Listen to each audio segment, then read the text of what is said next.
Cara, e aí em Amsterdã todo mundo fala inglês ou a maioria fala holandês ou é um ou outro que... Cara, Amsterdã você encontra tudo qualquer língua que você imagina. Numa esquina você vê um francês, outro inglês, um árabe. Árabe é o que mais tem aqui nesse lugar, pra falar a verdade. Por algum motivo especial? Na verdade, sim, a maioria vem refugiado de guerra e eles conseguem legalização aqui, tipo, pra ficar. Pô, que bacana, cara. Entendi. E eles já criam família e tudo mais. E eu vou falar pra vocês, isso não é brincadeira não, tem uns caras que eu admiro aqui nessa Holanda, é esses árabes, mano. Os caras trabalham, sabem empreender, os caras fazem dinheiro a rodo. E tipo, mano, é uma rede e todo mundo conectado se ajudando, mano. É muito foda. Até aqui no Brasil, cara, quando tem os árabes aqui, cara, eles vêm em grupo, parece, mano. Os bichos abrem uma lojinha, do nada eles já estão com uma lojinha de 2 andares, já estão com um filial, os bichos são trabalhadores, mano. Eles têm uma sim. Estudar e sempre dá certo os negócios deles, cara. Eu fico de cara também. Uma coisa da cultura deles que eu acho muito foda e que eu aplico na Irlanda, que o restaurante que eu trabalhei, o dono do cannabis no museu, ele era árabe. Então eu via muito o comportamento dele com os funcionários ou com os tipos de negócio que ele fazia. E eu comecei a aplicar muito para Irlanda também e, cara, dá muito resultado também esse tipo de comportamento que esse povo ensina. Porque uma coisa que eu vejo que é muito foda no Brasil que acontece cara, a galera fica competindo por território, quer mostrar quem que manda mais, ou quem que tem mais cliente, quem que tem menos, quem vende mais, menos. Na cultura árabe, os caras não têm isso. É todo mundo junto, todo mundo fazendo dinheiro. Se um quebra, o outro ajuda. Se um tá precisando de ajuda, o outro tá ali fortalecendo. No Brasil, eu não vou generalizar. Tem sim, tipo, uma galera que fortalece também dessa forma. E tem uma galera que fortalece dessa forma também. Os caras são muito humildes, foda. Mas também, da mesma forma, tem muita gente que tá, tipo, pra querer derrubar uns os outros e tudo. E, cara, eu acho que a gente tem muito que aprender com muitas culturas aí pra gente aplicar em todos os bancos, os negócios aí. Pode fazer todo mundo crescer. E eu acho que uma delas é, cara, esse comportamento dos árabes, tá ligado? Tipo, referente a empreendedorismo, crescer, um ajuda o outro. E eu acho que vamos fazer um paralelo com o negócio de cannabis, com certeza. Cara, você juntar todo esse conhecimento dessa forma cultural de um ajudar o outro, todo mundo junto por um movimento, mano, uma legalização não tá longe. Eu acho que só precisa de uma organização, tá ligado? Concordo. Eu também acho. Mas é isso que tu fala aí dos árabes, cara, é muito real, porque assim, mesmo que tu crie novos concorrentes, né, que tu ajude outra pessoa pra ela fazer a mesma coisa que tu faz, cara, não, nem por isso tu vai vender menos ou tu vai faturar menos, cara, porque o mercado é infinito, né, cara. Então, é bom tu estar estudando que tu vai ter alguém que vai te ajudar caso tu precise, cara. Eu fiz uma pesquisa. Você lembra que quando eu mandei mensagem para vocês para trocar uma ideia, eu falei que eu tava desenvolvendo um projeto e tudo mais? Uhum. Nele eu entrei com alguns dados estatísticos. Hoje no Brasil deve ter em média 214 milhões de brasileiros. Do Brasil, brasileiros. Mas, segundo um estudo do Oswaldo Cruz, existem, vamos colocar, 7,7, eu acho que para 2020, 2021 deve ser mais, mas tipo uns 8% da população brasileira tem o uso de cannabis, para você ter uma ideia. Arredondando para... Vamos arredondar como se fosse 10. Cara, você tem ideia que tem mais ou menos 20 milhões de brasileiros consumidores no Brasil, mano? O mercado é gigantesco, né, cara? O governo poderia estar resolvendo o problema da saúde com isso aí. Na verdade, assim, isso é um motivo, mas eu acho que tem até mais que isso, né? Porque tem muita gente que fuma finalmente, se fuma uma vez no mês, uma vez a cada 15 dias, que eles não botam nessa estatística, né? E falam que fumam também, às vezes tem vergonha. Vem o cara da estatística te perguntando, você fuma maconha? Eu não, senhor. Não. Sim. Falou? Esse dado estatística é mais referente ao usuário mesmo, assumido, ou que já teve problema, ou relatos e tudo mais, mas com certeza deve ter muito mais que fumo escondido, com certeza. Tem muito preconceito, cara. Aqui no Brasil, principalmente, tá muito enraizado ainda essa questão de que tipo, maconha é droga, que faz mal, tu vai virar um vagabundo, tu vai vender as coisas de casa. É um processo de educação que ainda vai levar um pouquinho de tempo, né? Então, é bom até a gente estar tendo esse papo, porque a gente consegue difundir esse conhecimento.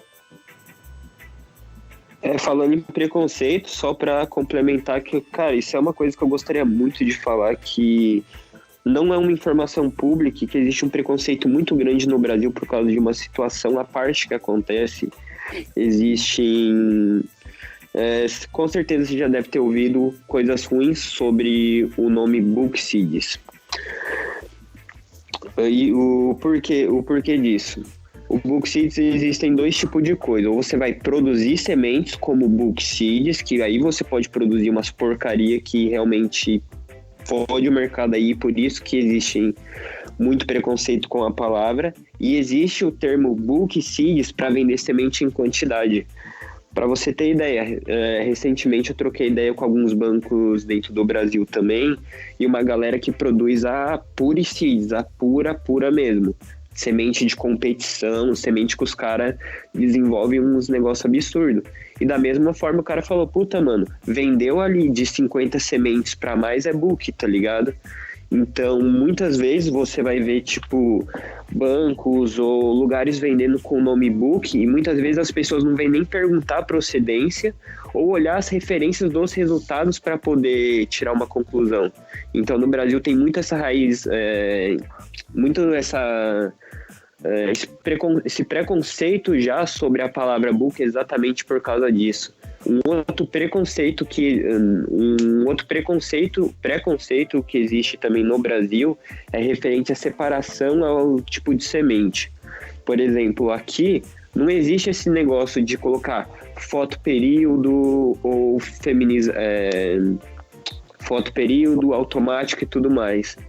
Tanto que quando eu criei o site também junto com o meu sócio aqui, inclusive eu pulei essa parte aí. Quando a gente criou o site, eu coloquei foto período, feminizadas, automático, eu separei o máximo possível.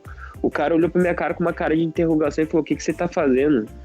Porque aqui não existe essa diferença, aqui é mais ou menos, até se você ver as classificações aí em cima no site, é só automática, feminizadas e CBD. Eles fazem essa divisão irregulares. Como a gente não trabalha com regulares, não tem no site. Mas no Brasil também tem muito isso. Então, por exemplo, muitas vezes quando você vai vender uma semente que você fala feminizada, as pessoas têm um preconceito já baseado na cultura canábica dentro do Brasil, que quando você fala... como posso falar para você...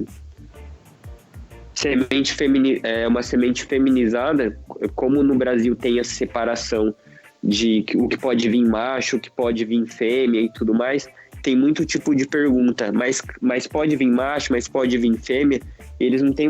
Eu acho que eu tô meio perdido nas ideias, mas o que eu quero dizer é que falta conhecimento pessoal, né? Aí é um mercado que já tá mais maduro, o pessoal já sabe como funciona todo o processo. Eu acho que é isso que tá querendo dizer, né? Sim, exato.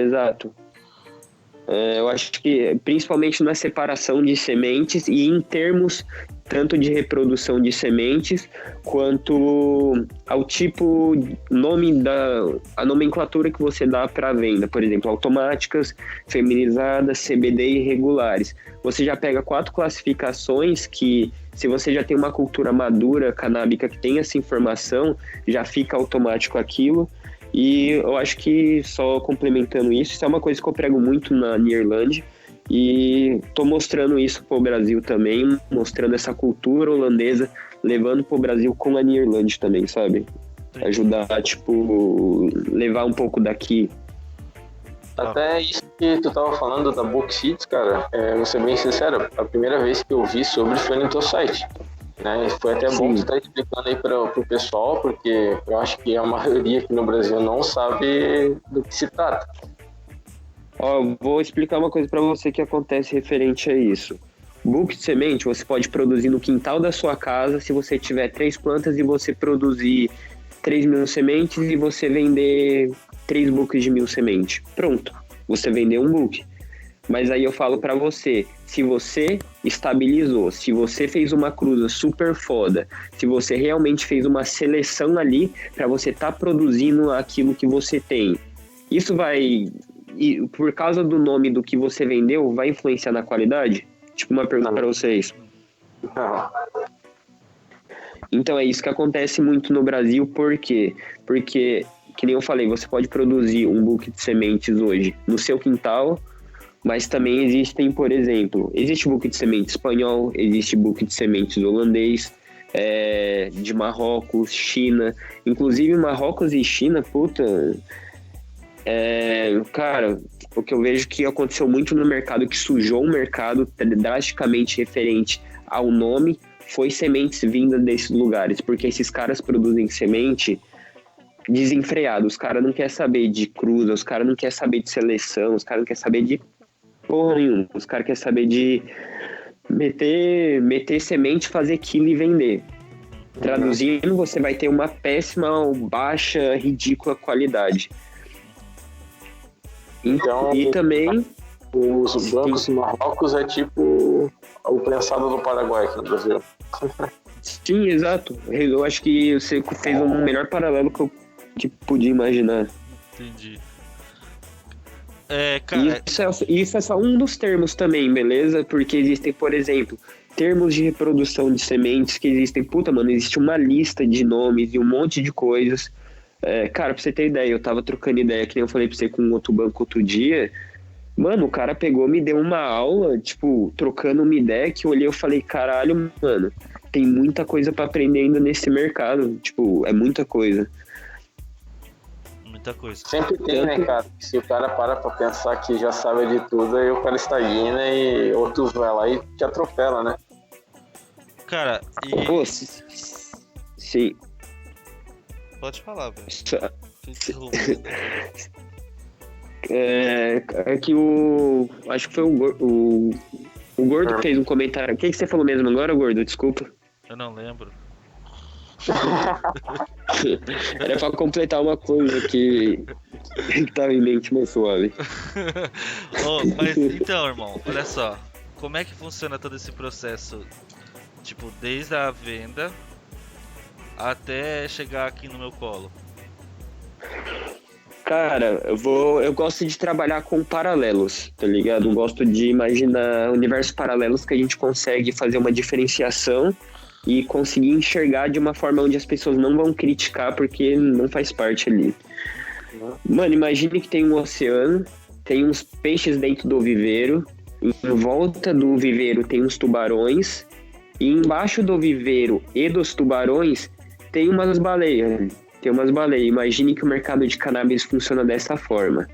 Quem que são os peixes no viveiro? O consumidor final. O consumidor final que ele tem informações limitadas ali, que são muitas vezes manipuladas por algum influencer, que pode ser tanto verdade quanto mentira, mas pelo fato de que muitas vezes são pessoas mais velhas que já estão ali na área, eles exercem uma influência sobre um grupo maior. Então eles praticamente vamos, sei lá, um termo, eles caralho, mano, esqueci o nome. Catapultam. Deve ser. Tipo, ele se torna uma verdade absoluta ali, mas muitas vezes quem tem mais informações são os tubarões e as baleias. E o que acontece? Os tubarões colocam como se fossem os bancos ali, vai ter tubarão que vai estar brigando entre si por causa de território, querer vender mais, vai ter tubarão que vai estar nadando junto, mas o objetivo do tubarão é o viveiro ali dentro. Uhum. Entendi. E embaixo desses tubarões, vamos fazer um paralelo que as baleias seriam os breeders, os grandes fornecedores disso. Da mesma forma que existe um tubarão que ele tem estrutura para estar fornecendo a semente, para estar alimentando o viveiro, muitos tubarões ali em volta dependem de uma baleia ali por baixo, porém não divulgam isso. Então, eles não divulgam nisso e muitos são abastecidos com bulk de sementes vindo de vários países ao redor do mundo. Entendi. Porém, não divulgam com o nome Book de sementes, por quê? Porque existe esse preconceito, como eu falei no Brasil. E lembrete, eu tô falando isso, mas, por exemplo, cara, 85% desse mercado do Brasil é alimentado dessa forma. 15% é os puricídios e tudo mais. Porém, se você perceber, quando você vai comprar de algum banco, alguém que talvez está fazendo alguma puricídio da mais foda ali, o cara demora muito tempo para conseguir estabilizar muito foda aquilo, para estar fazendo tudo aquilo, e muitas vezes é limitado. Eu troquei ideia com 5 bancos dentro do Brasil que eu achei que fariam isso, mas no final eu consegui achar 2 que fazem isso só. E um deles me fez um comentário que eu fiquei, tipo, eu não sabia disso. Existem leilões de sementes que você paga um absurdo num pacote de semente, porque é uma semente super foda e tudo mais. É semente que você vai pra competição e tudo mais para você criar uma coisa nova. Então, se você vê, os objetivos são diferentes. Uma pessoa que está com o objetivo de fazer uma coisa dessa, como que ele vai ter uma estrutura realmente? Ele tem estrutura de alimentar o nicho dele, mas como que ele vai alimentar o nicho de 20 milhões de brasileiros? Ó, eu vou fazer uma conta básica para você.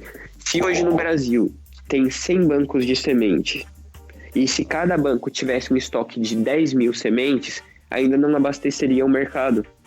Mas você tem noção que existem poucos tubarões que realmente têm um estoque de 10 mil ali para estar fornecendo? Daí eu te pergunto, agora eu gostaria de a resposta de vocês. De onde que você acha que está vindo o resto de semente para abastecer esse mercado? De fora? Tá vindo de fora. Exato. Tá vindo das baleias ali. Tá vindo das baleias.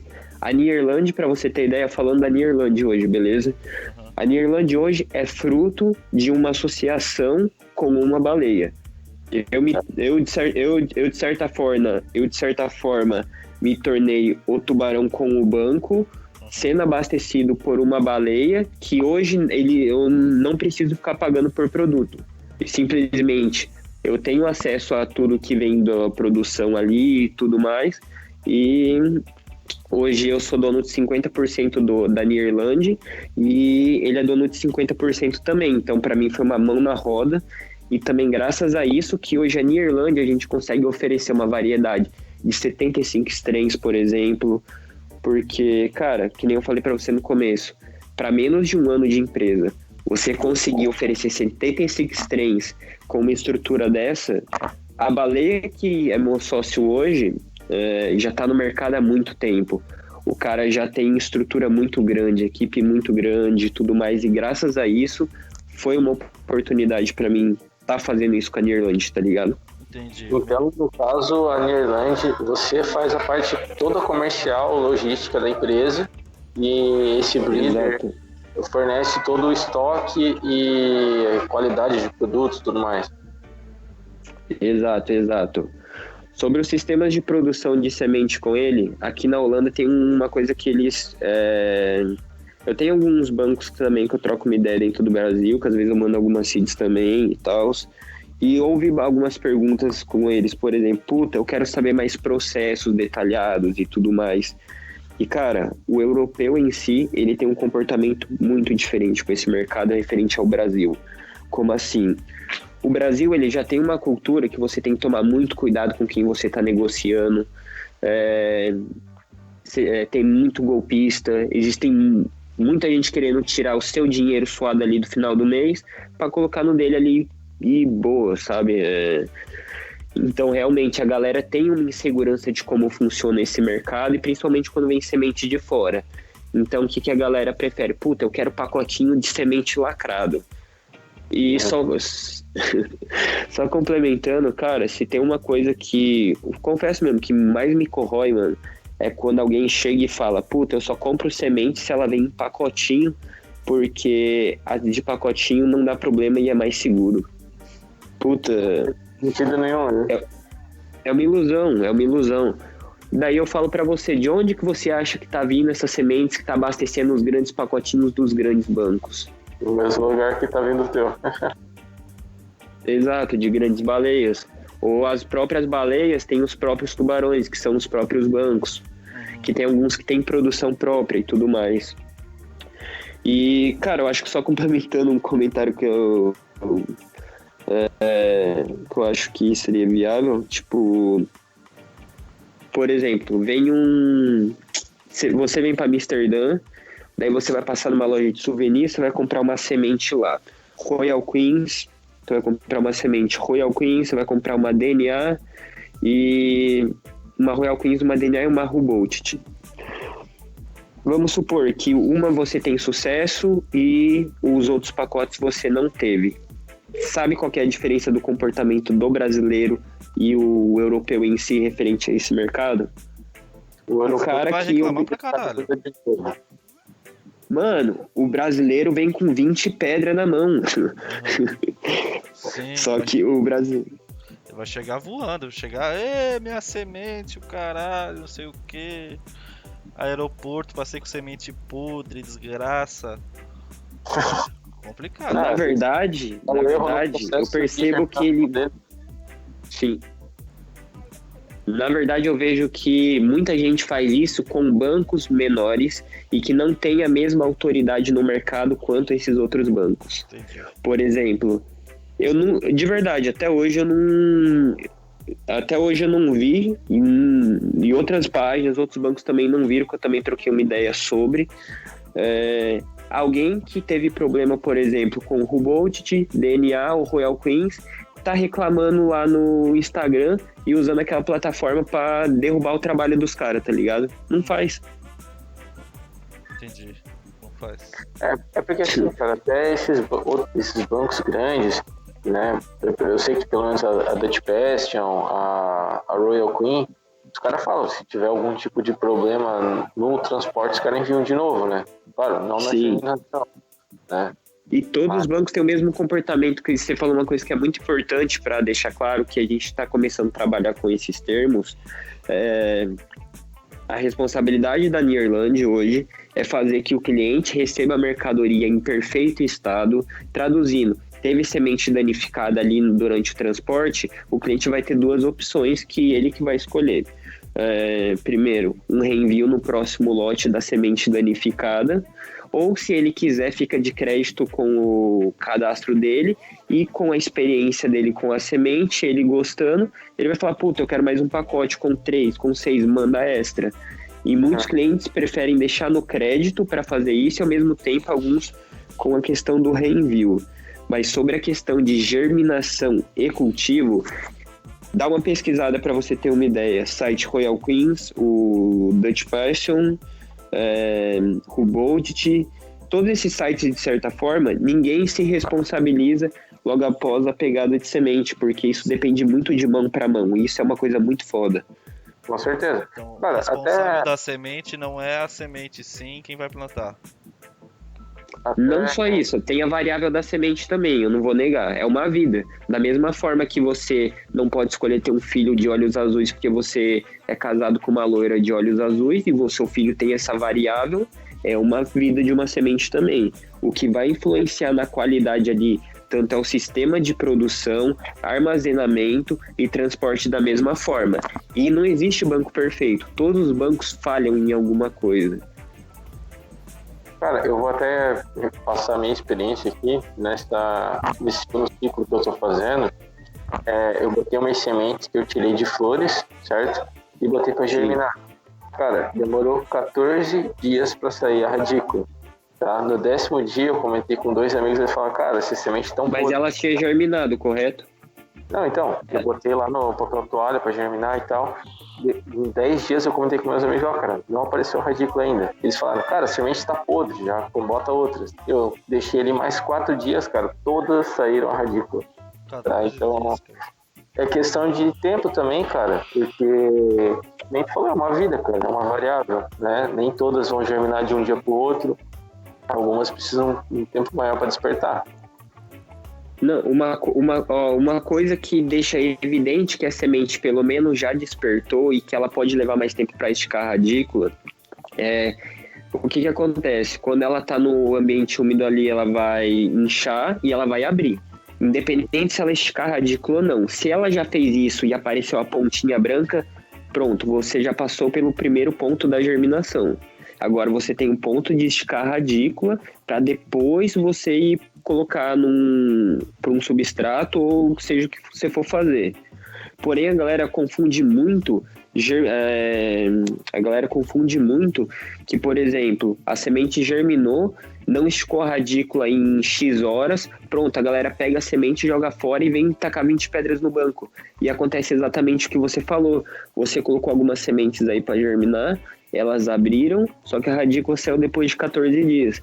Só que numa dessa, puta, você já tomou muita pedrada e o Instagram... Desculpa, mano, o Instagram é uma desgraça, porque Instagram, qualquer rede social e plataformas.